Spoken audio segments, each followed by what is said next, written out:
Hello everyone. इस video में हम लोग देखने वाले हैं क्रियात्मक परिकल्पना और सामान्य परिकल्पना में क्या अंतर होता है।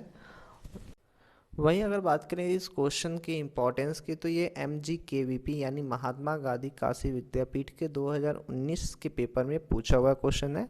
हम एक बार क्वेश्चन रीड कर दे रहे हैं। क्वेश्चन क्या आया था? क्वेश्चन था difference between general hypothesis and action hypothesis, यानी सामान्य परिकल्पना एवं क्रियात्मक उपकल्पना में क्या अंतर है। ठीक है, तो ये आपको पूछा हुआ था, इसका अंतर आपको बताना था। ठीक है, तो सबसे पहले हम लोग जान लेते हैं कि परिकल्पना होता क्या है। जो परिकल्पना शब्द है वो परि और कल्पना के मिलने से बना है। परि का मतलब होता है चारों ओर और कल्पना का मतलब होता है चिंतन।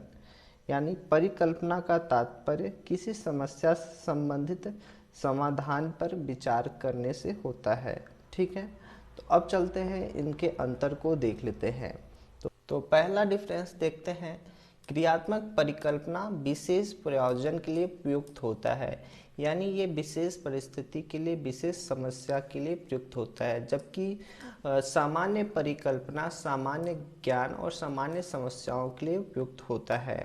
ठीक है, तो पहला ये डिफरेंस हुआ। दूसरा डिफरेंस है क्रियात्मक परिकल्पना का विकास सीमित समय में होता है। इसको बनाने में बहुत ही सीमित समय लगता है, 2-4 दिन या फिर कुछ घंटों में बनके ये तैयार हो जाता है। जबकि सामान्य जो परिकल्पना होता है वो विस्तारवादी होता है, ये समय सीमाओं को पार करती हैं, यानी इसमें काफ़ी लंबा वक्त लगता है।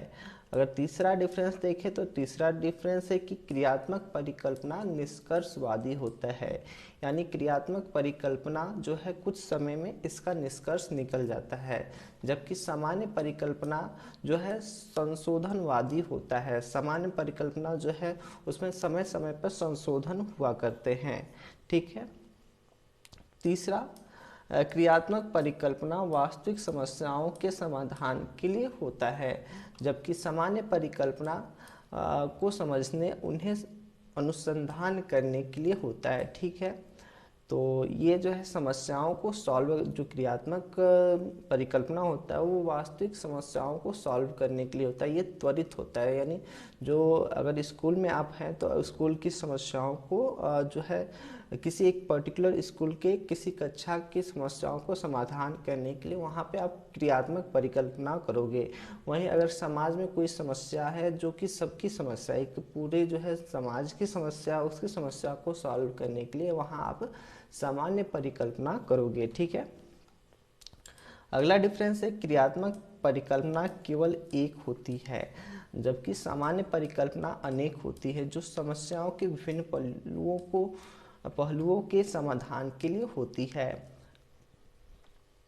अगला डिफरेंस है क्रियात्मक परिकल्पना के लिए सीमित डाटा का उपयोग किया जाता है, जबकि सामान्य परिकल्पना के लिए विस्तृत और विस्तारवादी डाटा का उपयोग किया जाता है।